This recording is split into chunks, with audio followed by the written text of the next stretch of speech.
Oke, jadi anggaplah kita punya fungsi fx yang didefinisikan sebagai x kuadrat min 1 dibagikan dengan x min 1.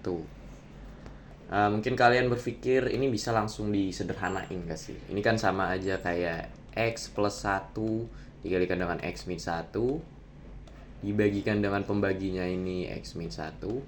Kemudian x min 1-nya kita coret aja langsung dan kita dapatnya x plus 1.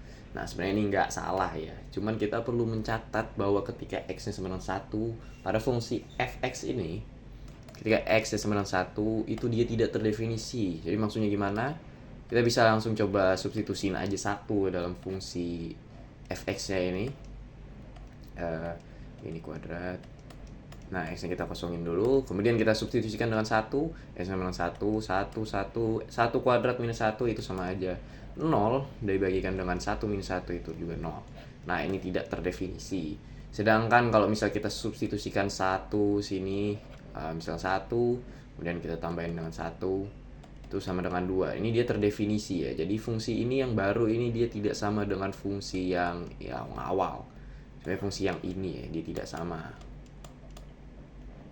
Jadi ketika kita berhadapan dengan fungsi biasa ini kita nggak bisa langsung sederhanain ya, jangan langsung disederhanain. Tapi ada satu situasi di mana kita bisa langsung sederhanain. Situasi apa itu? Clue-nya adalah topik kita pada hari ini. Oke, jadi kita tahu kalau ketika x sama dengan 1, fungsi fx ini tidak terdefinisi. Tapi kita bisa cari tahu berapa nilai fx ketika x-nya mendekati 1. Nah, ini yang kita sebut dengan limit dari fx. Dan di sini kita jangan lupa tulis x-nya mendekati 1 gitu ya. Oke, kita gimana cara nyari limit ini? Kita bisa substitusiin angkanya x-nya yang mendekati 1. Misal kita coba 0,9 itu deket ya sama 1 ya, 0,9. Nah, ini kalau kita substitusiin ke dalam fungsi fx x min 1. Nah, ini kalau kita substitusi 0,9 di sini 0,9. Ini kalau kita hitung pakai kalkulator kita bakal dapatnya 1,9. Dan kalau kita coba makin dekat lagi misalkan 0,99 gitu ya. Dan ini kalau kita substitusiin 0,99 ke dalam fungsi, kita tambahin 9-nya di sini. Kita bakal dapatnya kalau kita hitung pakai kalkulator ya, dapatnya 1,99. Ya kalau hitung manual juga dapatnya segini, cuman ribet. Oke, nah kalau kita terusin ini x-nya sampai mendekati 1, itu jadi dia bakal mendekati berapa nih? Kita bisa lihat di sini.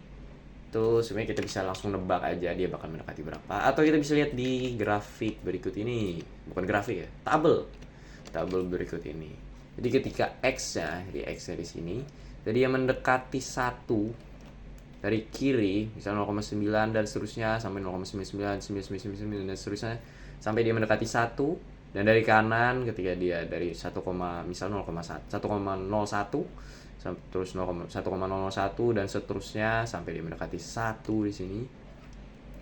Fx-nya itu dia bakal mendekati 2 ya. Jadi 1,9 tadi kita dapat hasilnya 0,99 dapatnya 1,99 dan seterusnya sampai mendekati 2. Dan ini adalah limit yang kita cari-cari dari tadi. Limit dari fx ketika x-nya mendekati 1. Cuman kan ini dia ribet ya, kita harus substitusiin satu-satu gitu kan, males ya. Apalagi kita harus nebak berapa yang mendekati 1 gitu kan, kadang bisa salah hitung. Jadi gimana cara alternatif untuk mencari limit ini? Jadi salah satu caranya adalah kita langsung substitusiin aja 1 dalam fungsinya. Cuman kita tahu kalau ketika x minus 1 dia tidak terdefinisi. Jadi limit itu nggak bisa tidak terdefinisi ya. Tapi dia bisa hingga dan tidak ada, cuman nggak bisa tidak terdefinisi. Nah, cara lainnya selain mensubstitusikan adalah dengan memfaktorkan. Atau basically, kita menyederhanakan fx-nya. Kayak tadi ya, x plus 1 dikali dengan x min 1 diberikan x min 1. Kalau kalian bingung kenapa bisa x plus 1, x min 1, itu dari pemfaktoran ini ya. Jadi kan kita tahu kalau a kuadrat minus B kuadrat itu sama dengan A plus B dikalikan dengan A min B.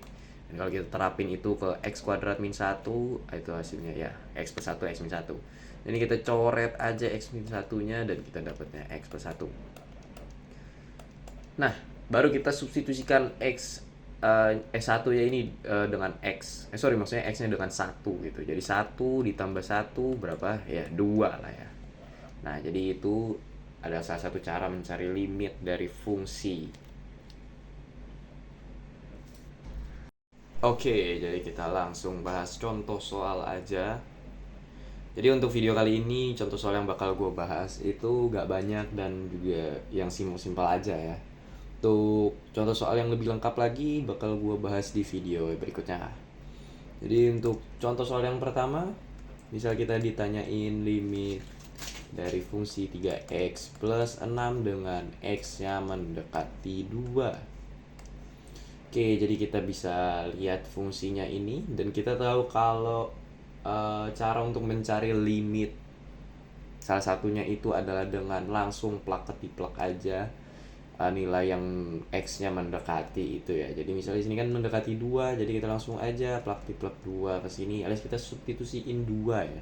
Substitusiin 2 ke sini dan kita dapatnya 3 dikali 2 ditambah 6. 3 dikali 2 itu 6, 6 tambah 6 adalah 12. Jadi limit dari 3x plus 6 dengan x yang mendekati 2 adalah 12.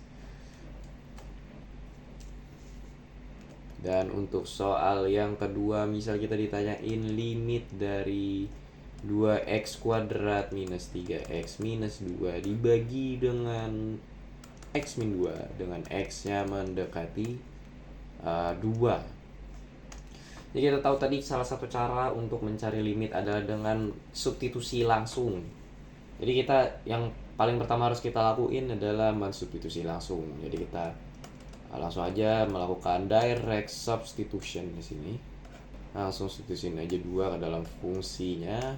Jadi 2 kurang 2 di bawahnya. 2 dikali dengan 2 kuadrat, kita kosongin dulu x-nya untuk sementara. Kita substitusin 2 sini ya. Jadi 2 dikali 2 kuadrat itu adalah 8. Dan 3 dikali 2 itu 6. Dan langsung kita kurangin 2 aja. Dibagi dengan 2 kurang 2. Dan ini hasilnya adalah 8 kurang 6 kurang 2 itu 0. 2 kurang 2 itu 0. Dan ini dia tidak terdefinisi. Jadi ini tidak bisa ya dianggap sebagai limitnya. Jadi kalau tidak terdefinisi ini namanya adalah intermediate form. Nah, kalau intermediate form ini yang perlu kita lakuin adalah kita melakukan yang namanya faktorisasi kayak tadi ya. Jadi gue kopas dulu di sini biar kelihatan. Jadi ini kita faktorisasi. Oh ya, jangan lupa tulis limitnya ya. Limitnya harus selalu ditulis. X mendekati 2. Nah, ini kita faktorisasi yang atasnya 2x kuadrat minus 3x. Ini kita faktorisasi jadi ada 2 dalam kurung, bertanda kurung ya.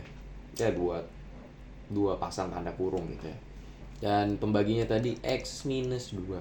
Dan ini kita coret aja x min 2 sat-set gitu ya. Jadi kita sisa aja limit dari x mendekati 2 dari 2x plus 1 sorry. Dan ini bisa kita langsung substitusi langsung aja. Langsung kita substitusiin aja gitu maksudnya. 2 kali 2 tambah 1 adalah 5. Jadi ini adalah limit dari fungsi 2x kuadrat minus 3x minus 2 dibagi x minus 2 dengan x yang mendekati 2. Contoh soal ketiga, dan ini adalah contoh soal terakhir supaya videonya nggak terlalu panjang. Jadi limit dengan x yang mendekati 16 dari x minus 16 dibagi akar x minus 4. Nah, yang pertama kita lakukan adalah substitusi direct atau substitusi langsung, direct substitution. Kita langsung substitusin aja x dengan 16. Jadi di sini 16 dikurang 16 dibagikan dengan akar dari 16. kurang 4. 16 kurang 16 itu 0, dan akar 16 itu 4, dikurang dengan 4 itu 0 juga.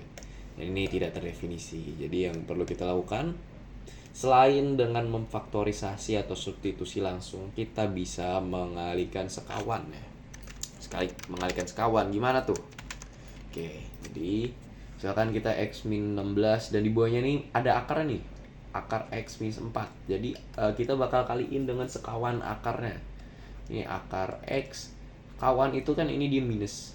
Sekawannya itu kebalikan dari operatornya ini. Jadi minus itu jadi plus, dan kalau plus jadi minus. Jadi dia ya kebalikan gitu. Dikalikan ini dan dibagi dengan itu juga. Oke. Jadi kita kaliin yang atas dengan yang atas, di bawah dengan bawah. Jadi di bawah kita dapatnya adalah x minus 16. Dan ini kenapa bisa? Itu karena pakai ini ya, sifat ini ya, a kuadrat minus b kuadrat sama dengan a plus b a min b. Nah ini kalian coba cari tahu sendiri kok bisa jadi x min 16. Dan yang di atasnya kita tulis aja x min 16 dikalikan dengan akar x minus 4 plus 4 ya. Dan x min 16 ini bisa langsung kita coret sat-sat. Jadi kita tersisa dengan limit x mendekati 16 dari akar x plus 4. Dan ini bisa kita langsung substitusikan jadi akar 16 ditambah 4. Akar 16 tadi adalah 4. 4 tambah 4 hasilnya adalah 8.